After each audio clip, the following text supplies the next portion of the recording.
ফ্রিজের লাইট জ্বলছে না, মনে হচ্ছে ফ্রিজে চলছে না। কি করব কিছুই বুঝতে পারছি না।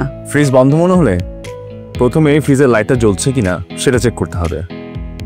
যদি লাইট না জ্বলে তাহলে যে পাওয়ার বোর্ড থেকে ফ্রিজের কানেকশনটা দেওয়া আছে সেটা বাদ দিয়ে অন্য একটা পাওয়ার বোর্ড থেকে ফ্রিজের কানেকশন দিয়ে চেষ্টা করতে হবে।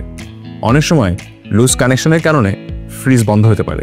সেক্ষেত্রে ফ্রিজের লাইন খুলে ভালোভাবে টাইট করে আবার সংযোগ দিতে হবে। যদি স্টাবলিজার ব্যবহার করা হয় সেখান থেকেও লাইন খুলে ভালোভাবে সংযোগ নিশ্চিত করতে হবে।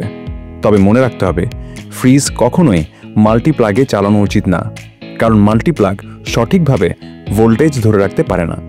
আর যদি লাইট জ্বলে কিন্তু ফ্রিজ কাজ না করে বলে মনে হয়, থার্মোস্ট্যাট কন্ট্রোল ফ্রিজের নবের পজিশন মিডিয়াম বা 4-5-এর মধ্যে রাখতে হবে। আর ডিজিটাল ডিসপ্লে রেফ্রিজারেটরের ক্ষেত্রে নর্মাল কম্পার্টমেন্টে 4 ডিগ্রি সেলসিয়াস এবং ডিপ কম্পার্টমেন্টে -18 ডিগ্রি সেলসিয়াস রাখতে হবে।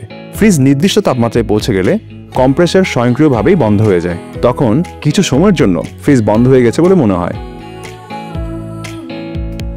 এই যে ও, আমার পাওয়ার বোর্ডের সমস্যা ছিল, পাল্টে দিয়েছি, এখন ভালো মতো চলছে। আমার ফ্রিজের আমি এক্সপার্ট।